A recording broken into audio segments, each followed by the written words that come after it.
신학 용어 중에 아디아포라라는 것이 있습니다. 아디아포라.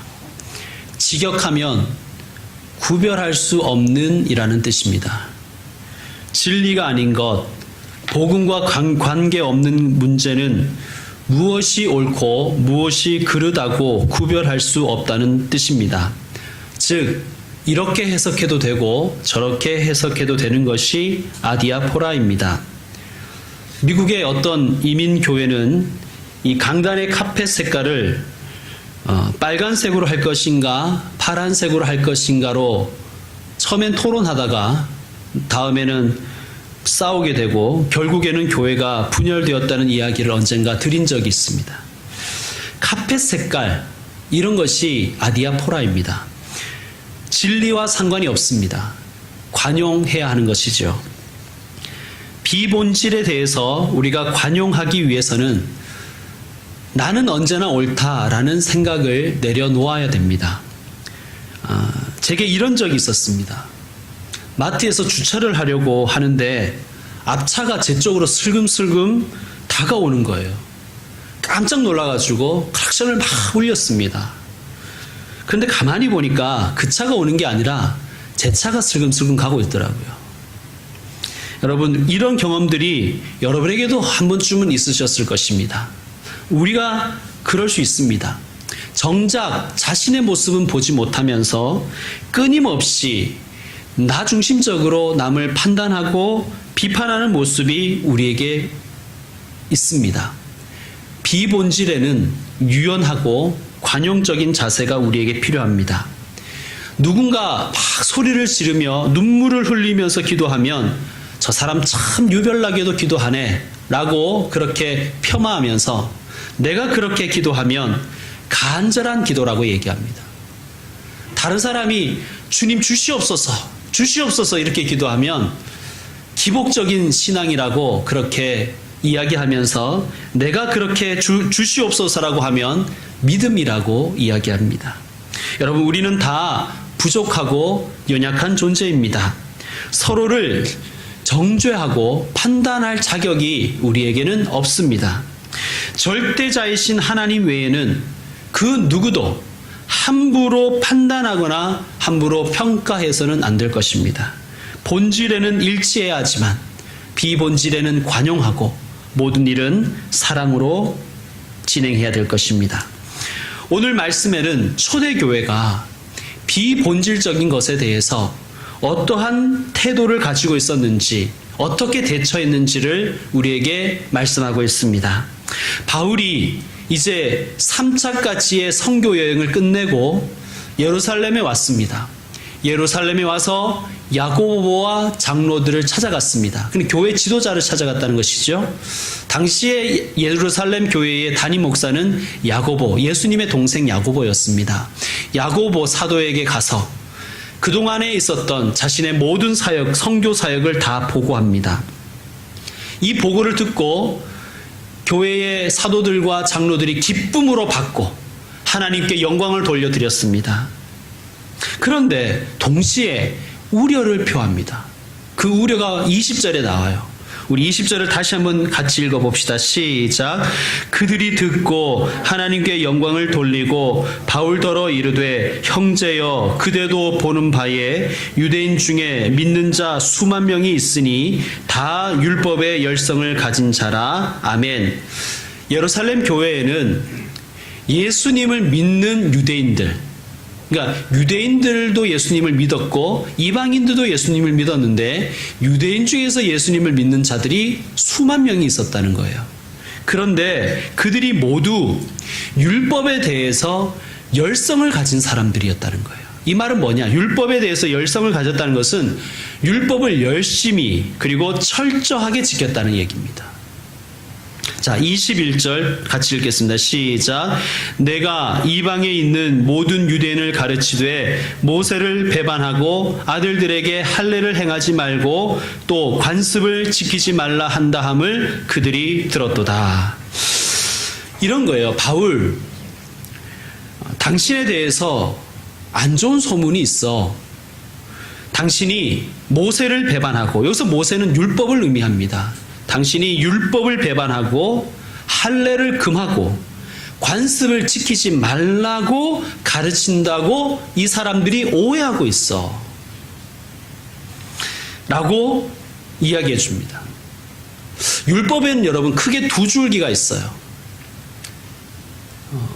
첫째는 제사법이고 다른 하나는 사회법입니다. 예수님이 오셔서 십자가에서 죽으시고 부활하심으로 예배와 속죄와 구원의 통로인 이 제사에 관한 율법은 예수님께서 모두 만족시키셨습니다. 이 말은 뭐냐? 예수님이 완전한 제물 되셨기에 우린 더 이상 제사와 관련된 율법은 지킬 필요는 없습니다. 그러나 율법에 있어서 제사와 관계되지 않은 법들, 즉 공동체를 유지하기 위해서 주신 하나님의 법들이 있어요. 그것도 율법이에요. 이 사회법들은 하나님을 향한 경건한 자세와 하나님의 백성답게 살게 하는 그런 법이기 때문에 이런 법들은 유대인들이 지켜야 했습니다. 여러분, 이 부분을 우리가 잘 구별해야 돼요. 율법이 다 폐기가 된 게 아니라 율법의 어떤 부분은 지킬 필요가 없고 어떤 부분은 아직도 우리에게 지켜야 될 의무가 있는 것들이 있는데, 제사에 관한 법도, 구원과 속죄와 예배에 관한 법들은 예수 그리스도께서 모두 만족시켰기 때문에 우리는 구약의 율법을 지킬 필요는 없지만 구약 율법에 공동체를 위해서 주신 율법들은 우리도 실천할 의무가 있다는 것입니다. 자, 지금 초대교회는 잘 정리했어요. 복음에 위배되지 않는 것들이라면, 비본질에 대한 것들이라면 관용했습니다. 지키도록 했어요. 어느 정도로 지키려고 했냐면 22절, 23절, 24절 우리 이어서 한번 읽겠습니다. 시작. 그러면 어찌할꼬? 그들이 필연 그대가 온 것을 들으리니 우리가 말하는 이대로 하라. 서원한 네 사람이 우리에게 있으니 그들을 데리고 함께 결례를 행하고 그들을 위하여 비용을 내어 머리를 깎게 하라. 그러면 모든 사람이 그대에 대하여 들은 것이 사실이 아니고 그대도 율법을 지켜 행하는 줄로 알 것이라. 아멘. 율법을 지키는 것을 보여주라는 거예요. 참 의외지 않습니까? 율법 같은 거 지킬 필요가 없어. 우린 다 은혜의 세대인데. 이렇게 얘기하지 않고 당신이 또 율법을 지키고 율법을 귀히 여긴다는 것을 보여주라는 거예요. 근데 어떻게 보여주라고 하냐면, 나실인 서원에 대해서 제가 말씀드린 적이 있죠. 하나님의 백성이 일정 기간 동안 하나님을 섬길 수 있도록 그렇게 열어놓은 제도가 나실인 법입니다. 율법이에요. 좋은 관습입니다. 그런데 이 관습을, 이 서원을 하려면 일정 기간 동안 일을 하지 못하잖아요. 그러니까 가난한 사람들이 이 서원을 하고 싶어도 하지 못하는 경우가 많았습니다. 그래서 당시의 유대 사회는 가난한 나실인들을 도와주는 것을 미덕으로 여겼습니다. 선행으로 여겼어요. 이걸 하라는 거예요. 우리에게 나실인 4명이 있는데 그들의 비용을 당신이 대신 내주라. 유대인들의 오해를 풀어주자는 제안입니다. 그래서 바울이 어떻게 합니까? 아디아포라라고 했지요. 해도 되고 안 해도 되는 거예요. 그러나 어떻게 하죠?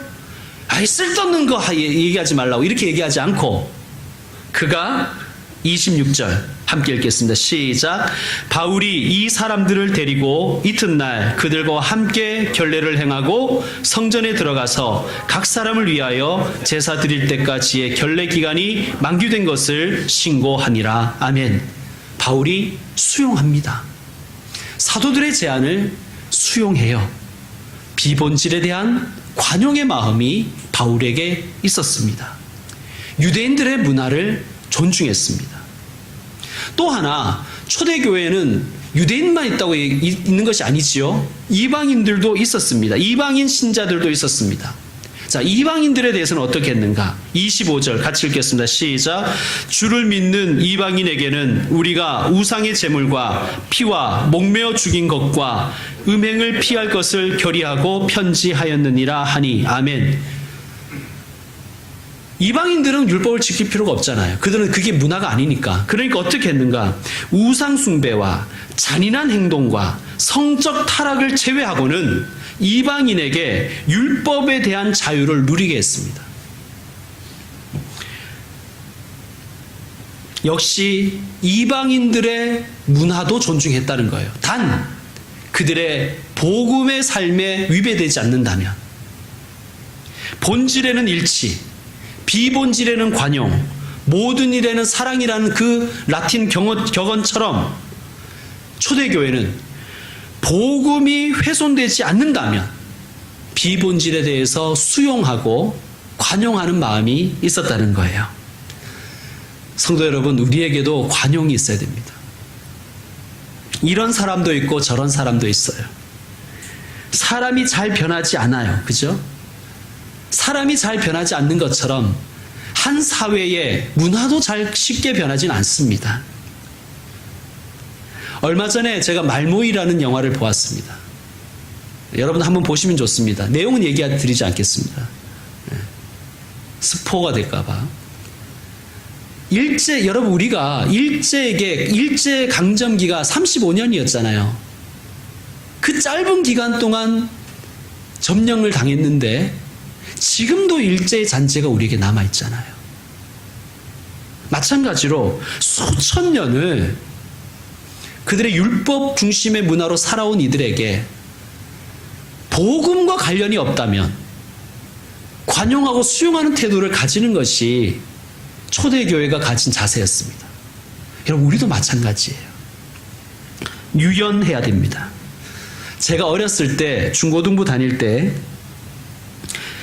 교회에서 기타를 쳐도 되는가 안 쳐도 되는가로, 교육관에서는 괜찮은데 예배실에서 거룩한 본당에서 기타를 쳐도 되는가 안 쳐는가 때문에 싸웠습니다. 실제로 있었던 얘기예요. 그러니까 술집에서나 칠 기타를 어떻게 거룩한 성전에서 치느냐, 이런 거. 그걸 기타 논쟁이라고 그럽니다. 기타로 논쟁하다가 기타가 결국은 교회 본당에 들어왔어요. 그 다음에 그 논쟁이 어디로 옮겨 붙었습니까?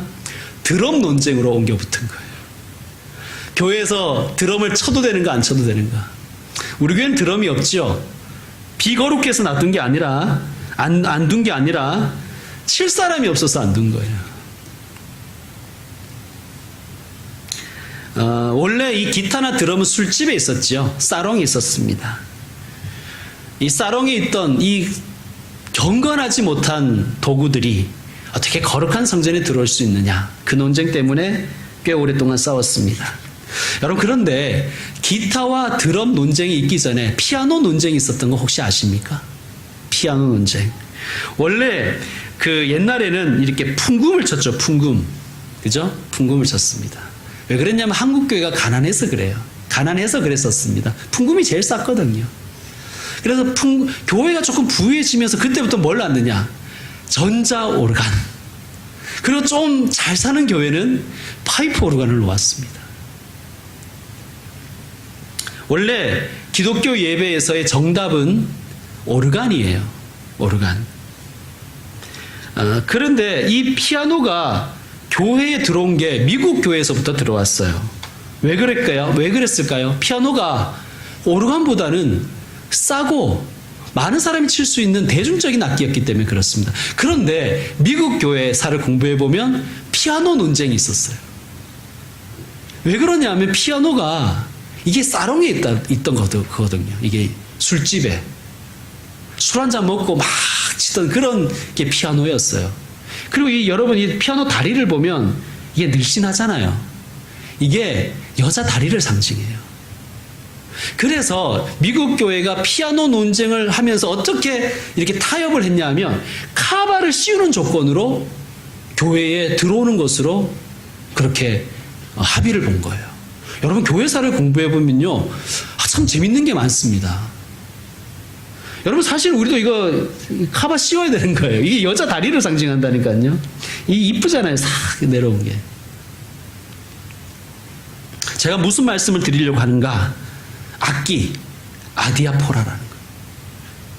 비본질에 대한 관용이 우리에게 있어야 됩니다. 자, 초대교회가 원칙을 세우잖아요. 본질이 훼손되지 않는다면 비본질은 관용하자. 내가 정답이라고 고집하는 것, 그 태도가 오답입니다. 여러분, 바지를 찢어서 입잖아요. 그죠? 심지어는 찢어진 바지를 판다고 그러잖아요. 그게 문화잖아요. 그죠? 찢어진 바지를 입었든 안 입었든 예배만 드리면 되는 거예요. 우리는 본질에 대해서는 지키고 비본질에 대해서는 관용할 수 있는 것이, 그것이 그리스도인의 자세여야 됩니다. 여러분, 못마땅해도 받아들이십시오. 바다는 맑은 물과 더러운 물을 차별하지 않잖아요. 그래서 바다인 거예요. 바다. 다 받아들인다 그래서 바다인 거예요. 여러분, 받아들이시길 바랍니다. 이제 말씀 마무리하겠습니다. 관용하는 사람, 유연하려는 사람에게 꼭 필요한 것이 뭘까요? 사랑입니다. 사랑. 우리 예수님께서 우리에게 이렇게 늘 그 예수님의 말씀과 삶으로 우리에게 가르쳐 주신 게 뭐예요? 사랑이지요. 사랑. 사랑장으로 유명한 고린도전서 13장은 이렇게 시작됩니다. 사랑은 오래 참고. 오래 참으시기 바랍니다. 어떤 목사님이 강단에 써놨대요. 자기 강단에다가 늘 그걸 보려고. 뭘 써놨냐면 부드러운 혀는 뼈를 깎느니라. 참겠다는 얘기겠죠. 참겠다. 제가 어릴 때부터 아버지 목회를 보면서 또 부목사로 여러 목사님들을, 담임 목사님들을 모시면서 제가 배운 게 하나 있어요. 그게 뭐냐면, 목회가 뭐냐? 목회는 오래 참는 거라는 거예요. 오래 참는 것. 혈기 부리는 순간 목회는 끝입니다. 제가 그 부목사로 섬기던 어떤 교회에 그 동네 주치자가 한 명 있었어요. 깡패. 예. 술만 먹으면 교역자실로 와요. 이제 말은 그 밥값 달라는 거, 밥값 좀 달라는데 사실은 술값을 달라는 것이죠. 하도 와서 제가 사찰 집사님을 불렀습니다. 전화로. 그런데 사찰 집사님이 오셔서 이제 안면이 좀 있는가 봐요. 이제 달래고 어르고 달래서 막 이제 교역자실로 나가요. 나가는데 뭐 웅성웅성거리더니만 이 주치자가 그 사찰 집사님을 폭행하는 거예요. 제가 33살에 목사가 됐거든요. 그 교회에서 목사 안수를 받았어요. 제가 성령이 충만해야 되는데 그때 제가 혈기가 충만했습니다.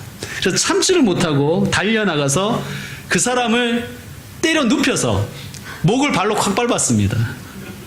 제압한 거죠. 저는 모든 성도들이 저를 존경과 칭찬과 박수를 줄 줄 알았어요. 그런데 한동안 사람들이 저를 슬슬 피하더라고요. 그래서 하는 말이 뭐냐면, 김영석 목사님은 정의로와가 아니라 김 목사 혈기가 장난이 아니야. 여러분, 사랑은 오래 참는 것입니다. 여기서 오자는 5분 오자예요. 여러분, 속상한 일이 있을 때 어떻게 하냐면, 사랑은 오 해서 5분 동안 하시면 됩니다. 따라해 보겠습니다. 사랑은 오 이렇게 해서 5분 가는 거예요. 웬만하면 그거는 받아들일 수가 있게 되는 거예요. 그렇지 않습니까, 여러분? 5분만 해보십시오. 명절인데 속상한 일이 얼마나 많겠습니까? 그럴 때 오 하고 5분만 해보십시오. 예. 본질에는 우리가 좀 싸워야 되지만 비본질적인 것들은 좀 관용하고 수용하고 살아갈 때 우리 삶에 평화가 있을 줄로 믿습니다. 예수 기도하겠습니다. 하나님 아버지, 우리는 복음을 사랑합니다. 그래서 복음은 양보할 수가 없습니다. 예수님은 양보할 수가 없습니다. 그러나 주님, 복음과 관계없는 것들, 비본질에 관한 것들은 너그러운 마음으로 관용하게 하여 주옵소서. 예수님의 그 사랑을 우리도 닮게 하여 주옵소서. 사랑은 오래 참는 것에서 시작되는 줄로 믿습니다.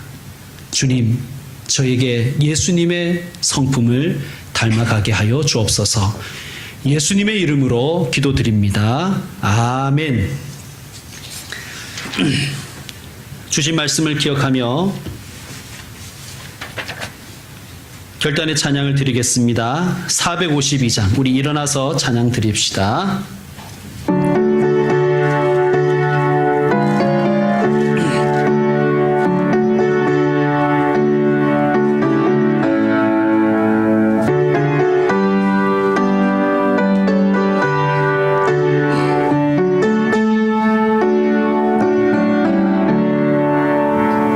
내 모든 소원 기도의 제목 예수님 닮기 원함이라.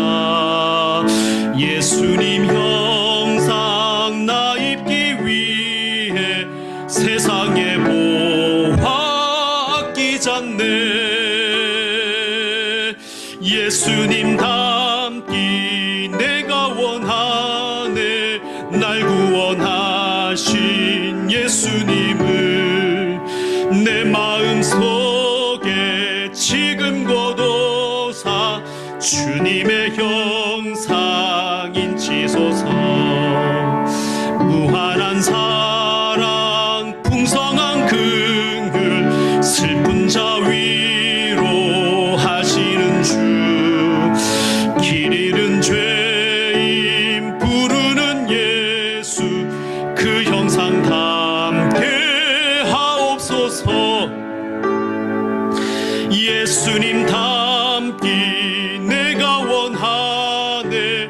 날 구원하신 예수님을 내 마음속에 지금 거둬사 주님의 형상 인치소서.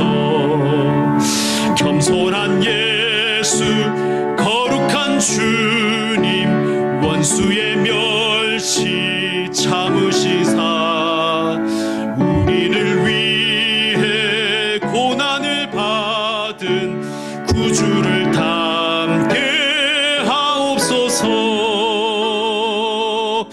예수님 닮기 내가 원하네. 날 구원하신 예수님을 내 마음속에 지금 거둬사 주님의 형상 인치소서. 주 예수 그리스도의 은혜와 하나님의 그 사랑과 성령의 감화 감동하시고 본질과 비본질을 분별할 수 있게 지혜 주심이 하나님의 귀한 아들 딸들에게 특별히 이 세상 속에서 참 그리스도의 제자로 살기를 다짐하는 예수님 닮기를 소망하는 모든 주님의 종들에게 이제로부터 영원토록 함께 있을지어다. 아멘.